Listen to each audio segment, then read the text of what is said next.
میں ایک پاکستانی جاسوس 70 کی دہائی میں اپنے مشن کو مکمل کرنے کے لیے بھارت پہنچ چکا ہوں۔ کہانی کو مزید سننے کے لیے ہمارے چینل کو سبسکرائب کیجیے، بیل آئیکن پر کلک کیجیے تاکہ ہماری آنے والی تمام ویڈیوز آپ کو بر وقت ملتی رہیں۔ اب چلتے ہیں کہانی کی طرف۔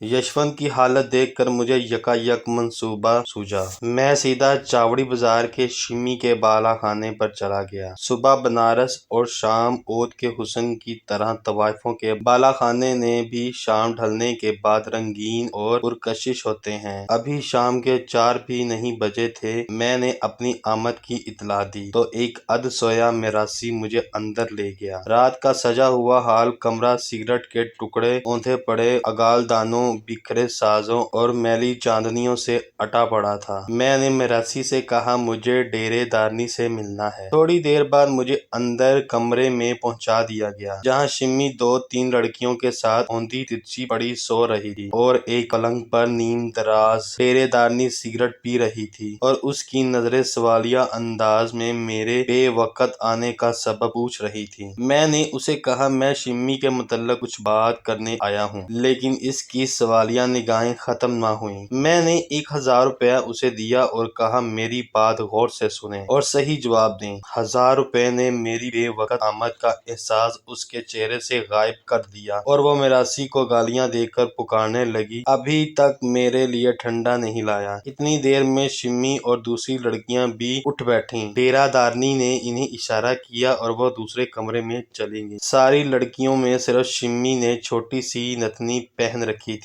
میں نے ڈیرہ دارنی سے پوچھا کیا شمی کی بات کہیں طے ہوئی ہے؟ تو ڈیرہ دارنی نے نفی میں سر ہلایا۔ میں نے پوچھا نذرانہ کیا ہوگا؟ تو ڈیرہ دارنی نے مجھے خریدا سمجھتے ہوئے کہا 20,000 روپے۔ 20,000 روپے سے ایک پائی کم نہیں۔ میں نے پوچھا یشونت بابو سے بھی اس مسئلے میں کوئی بات ہوئی ہے؟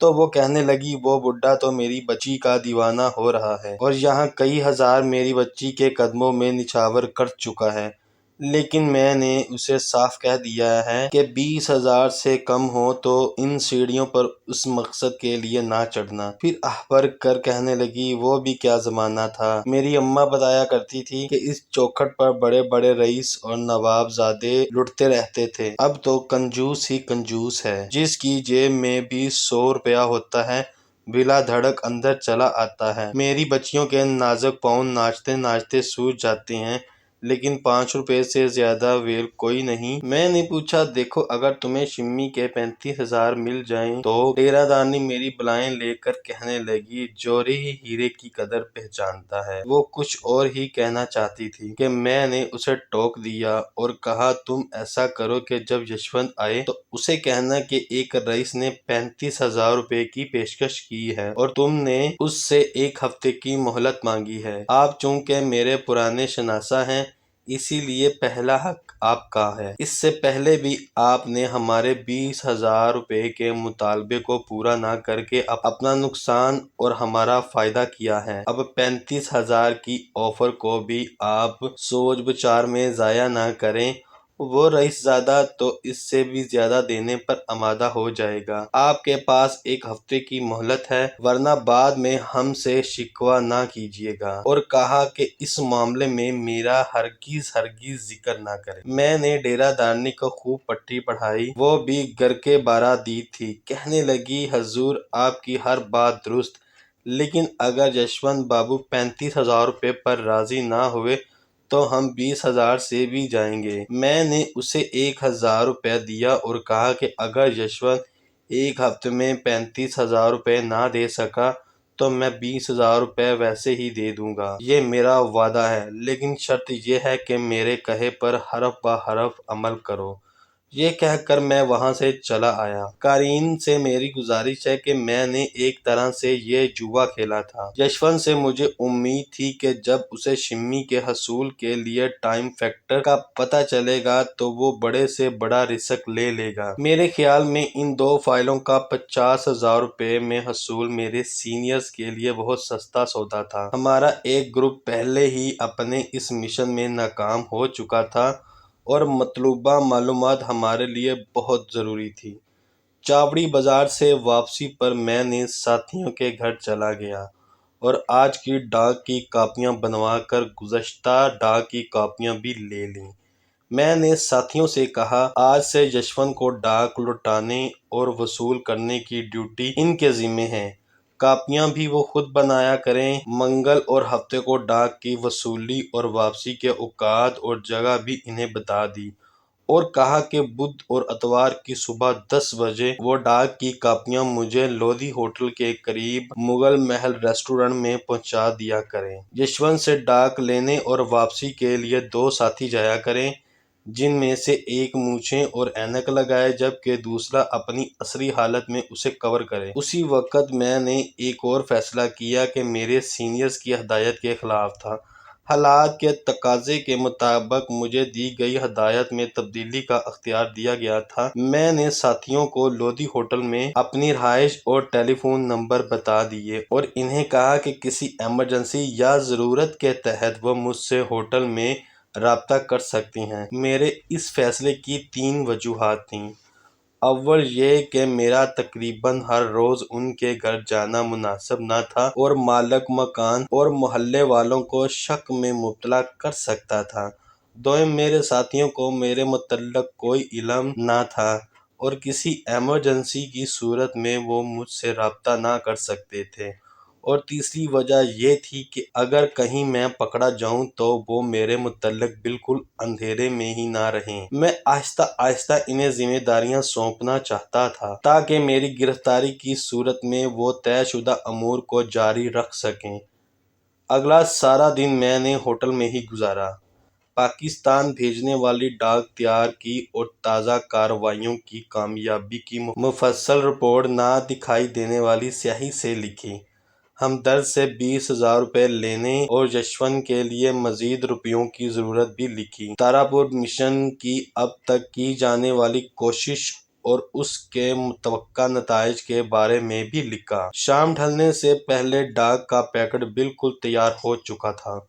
میں اگلے روز مقررہ وقت پر اپنے 3 ساتھیوں کے ہمراہ کانٹیکٹ سے ملنے پہنچ گیا۔ میرے مطالبے کے مطابق اس بار 2 کانٹیکٹ بھیجے گئے تھے جو ڈاک کا خاصا بڑا تھیلا لائے۔ میرے ساتھی مجھے کور کیے ہوئے تھے۔ تھیلا لے کر میں نے فوراً اپنے نمبر 2 کے حوالے کیا جو اسے اپنے گھر لے گیا۔ کانٹیکٹ کو مجھ سے کوئی بات کرنے کی اجازت نہ تھی، لہٰذا مجھ سے ڈاک لے کر وہ فوراً ہی چلے گئے۔ اپنے بقیہ 2 ساتھیوں کے ہمراہ 3 ٹیکسیاں بدل کر اور مختلف علاقوں کی بے فائدہ چکر لگا کر راستے میں ساتھیوں کو الگ الگ جگہ اتارتا ہوا 2 گھنٹے بعد ان کے گھر پہنچا۔ ٹیکسیوں کو بدلنا، مختلف جگہوں کا چکر لگانا اور ساتھیوں کو راستے میں الگ الگ اتارنا ہمارے لیے لازمی تھا تاکہ اگر کانٹیکٹ کا پیچھا کیا جا رہا ہو تو نگرانی کرنے والے کہیں ہمارے ٹھکانوں تک نہ پہنچ جائیں بلکہ انہیں راستے میں ہی جھٹک دیا جائے۔ اس بار ہمارے ڈاک کے پیکٹ میں ہمارے گھریلو خطوط کے علاوہ 2 عدد کیمرے اور ہر کیمرے کے لیے 12 فلموں کے رول تھے، ایک 30 بور کا پسٹل سائلنسر کے ساتھ 3 فالتو میگزین اور 200 گولیاں اور 50,000 بھارتی روپے تھے۔ سینئرز کے خط میں ہماری کارکردگی کو بہت سراہا گیا تھا اور یشونت سے حاصل ہونے والی ڈاک کا شدت سے انتظار کیا جا رہا تھا۔ ایک کیمرہ سگریٹ لائٹر جتنا تھا اور ڈاک کی تصویریں بنانے کی صلاحیت رکھتا تھا، جبکہ دوسرا کیمرہ کینن آٹومیٹک تھا اور اس میں بلٹ ان فلیش گن تھی۔ سینئرز کا ایک خط میرے لیے تھا جس میں مختلف ہدایات کے علاوہ یہ درج تھا، تمہاری کارکردگی اور صلاحیت نے ہمیں بہت متاثر کیا ہے۔ تم چاہے اپنی جان کی پرواہ نہ کرتے ہو لیکن ہمارے لیے تمہاری زندگی بیش قیمت ہے، لہٰذا ہر قدم سوچ سمجھ کر اٹھاؤ۔ سائلنسر والا پسٹل تمہارے لیے ہمارا تحفہ ہے، اگر ضرورت پیش آئے تو بے دریغ استعمال کرنا۔ آئندہ ہر اتوار اور بدھ کو ٹھیک 2 بجے دوپہر ہم وائرلیس پر تمہیں کانٹیکٹ کیا کریں گے تاکہ ضروری ہدایات کے علاوہ آپ سب کی خیریت معلوم کی جا سکے۔ آپ جواب میں آل اوکے میسج ریسیوڈ کہیں۔ یہ انتظام میرے خیال میں اس لیے کیا گیا تھا کہ ہم اپنے ٹرانسمیٹر پر لاہور سے رابطے کرنے اور پیغام بھیجنے میں جو وقت صرف کرتے تھے اس دوران ہمارے ٹریس ہونے کا خاصا امکان تھا، جبکہ لاہور سے ٹرانسمٹ ہونے والے پیغام چاہے کتنا وقت لے لیں، انہیں ریسیو کرنے اور مختصر ترین جواب بھیجنے میں پکڑ کا خدشہ بہت کم تھا۔ مجھے اس نئے انتظام کی وجہ سے کہیں کچھ گڑبڑ ہونے کا احساس دلا رہی تھی۔ میں اسے محض اپنا وہم سمجھ کر بھلا دینا چاہتا تھا، لیکن 2-3 روز کے بعد اخبارات میں جلی سرخیوں میں الہ آباد میں ایک پاکستانی میجر جاسوس کی گرفتاری اور بعد ازاں اس کے 3 ساتھیوں کی ٹرانسمیٹر کے مسلسل استعمال کی وجہ سے آگرہ سے گرفتاری کی خبروں نے میرے خدشے کی تصدیق کر دی۔ اخبارات تو پاکستانی میجر اور اس کی ساتھیوں کی گرفتاری اور سنسنی خیز انکشافات کی توقع سے بھی بھرے ہوئے تھے، لیکن کیا انکشاف ہوئے، ان کے متعلق کبھی کچھ نہ چھپا۔ یہ تو کرنل شنکر نے ہفتہ 10 دن بعد ایک ملاقات میں تفصیلاً بتایا کہ احسن نام کا ایک پاکستانی میجر بھارتی 39 ماؤنٹین ڈویژن کی وردی پہنے الہ آباد کی کسی اسپیشل ڈیوٹی کا کہہ کر ٹھہرا ہوا تھا۔ وہ میس میں مقیم ایک بھارتی کرنل کی ڈائری کے پیچھے لگا ہوا تھا۔ میس میں کئی دنوں کی لا حاصل کوششوں کے بعد اس نے کرنل کے مسلمان بیٹمین کو پیسے کے زور پر رام کرنا چاہا اور اسے اعتماد لینے کے لیے یہاں تک بتا دیا کہ وہ پاکستانی مسلمان ہے۔ کرنل کی ڈائری لا کر دینے کے عوض اس نے بیٹمین کو خاصی رقم کی پیشکش کی اور آدھی رقم پیشگی دے دی۔ یہ بیٹمین کچھ زیادہ ہی محب وطن تھا، اس نے کرنل کو سب کچھ بتا دیا۔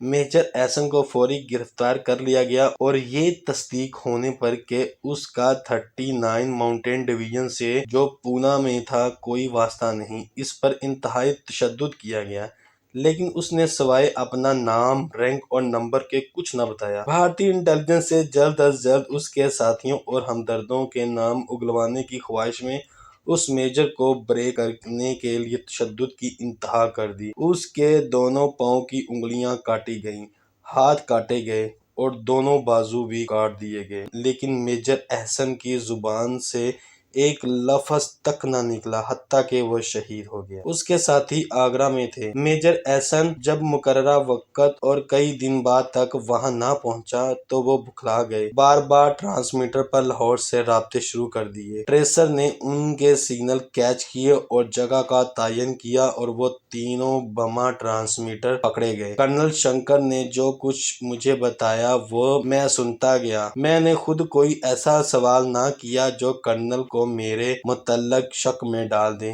یہ ساری رویداد میں نے اپنی ڈاک میں لاہور بھیج دی۔ بہت بعد میں مجھے پتہ چلا کہ میجر کے تینوں ساتھیوں کو بھی تشدد سے شہید کر دیا گیا، لیکن انہوں نے بھی اپنی زبان نہ کھولی۔ انا للہ و انا الیہ راجعون۔ قارئین، شاید آپ سوچ رہے ہوں گے کہ پاکستان کی اس فراوانی سے بھارتی کرنسی کی آمد کی وجہ سے ہمیں اسے خرچ کرنے کی کھلی اجازت تھی۔ یہ بات ہرگز نہ تھی، بلکہ میرے ہوٹل اور ساتھیوں کے مکان کرائے کی ادائیگی کے علاوہ مجھے 4,000 روپے اور میرے ساتھیوں کو 3,000 روپے ماہ اور ذاتی اخراجات کے مقرر کیے گئے تھے۔ ان رقوم کے علاوہ ہمیں ایک ایک پیسے کا حساب رکھنا پڑتا تھا۔ مشن کی مد میں اخراجات کی تفصیلاً جسٹیفیکیشن دینی پڑتی تھی۔ میرے ساتھیوں کے پاس چونکہ ذاتی اخراجات کی مد میں رقم ایڈوانس میں جا رہی تھی، اسی لیے میں نے اس بار انہیں کچھ نہ دیا اور ہمدرد سے لی ہوئی رقم کا بقیہ اور اب ملنے والے 50,000 روپے ہوٹل میں اپنے لاکر میں رکھ دیے۔ سب روپے ملک اور قوم کی امانت تھی، اور جب کہ ہم نے اپنی زندگیاں اپنے وطن کے لیے داؤ پر لگا رکھی تھیں تو اس امانت میں خیانت کا کوئی سوچ بھی نہیں سکتا۔ میں اپنے ساتھیوں کو میجر احسن اور اس کے ساتھیوں کی شہادت کا بتایا اور کہا کہ اب ہمیں بہت احتیاط سے کام لینا ہوگا۔ میں نے انہیں سختی سے ہدایت کی کہ کبھی بھی اکیلے باہر نہ جائیں، بلکہ ہمیشہ دو جائیں، دونوں مسلح ہوں اور ایک دوسرے سے فاصلہ رکھ کر چلیں۔ اگر محسوس ہو کہ آپ کا پیچھا کیا جا رہا ہے تو جھٹکنے کی پوری کوشش کریں، اور اگر جھٹکنے میں ناکام ہو جائیں تو بچنے کی کوئی صورت نہ آئے تو پھر پیچھا کرنے والے کو گولی مار کر ہلاک کر دیں اور وہاں سے غائب ہو جائیں۔ میری یہ ہدایت سن کر ساتھیوں نے بتایا کہ سرائے بیرم خان میں گھومنے کے دوران انہوں نے چاقو، چھری اور خنجروں کی ایک دکان سے ایسی 5 چھریاں خریدی ہیں جو آدھ انچ سے بھی کم چوڑی اور 1 فٹ لمبی ہیں اور ہاتھ میں پکڑنے والے عام موٹے بیت کے دستے میں بنے سکریو کے ذریعے فٹ ہو جاتی ہیں۔ انہوں نے ایسا ایک بیت مجھے بھی دیا۔ چھریاں واقعی ہی بے حد سخت اور بہت تیز تھیں۔ بیت کے اندر فٹ ہونے میں چھری کا دستہ بیت کا حصہ دکھائی دیتا تھا۔ یہ واقعی ایک کارآمد ہتھیار تھا جس سے آواز نکلے بغیر دشمن کو ہلاک کیا جا سکتا تھا۔ پاکستان سے بھیجے گئے سائلنسر والے پسٹل کو رکھنے کے لیے کور اور ایسی بیلٹس بھیجی گئیں جن میں پسٹل لباس کے اندر بالکل چھپ جاتا تھا۔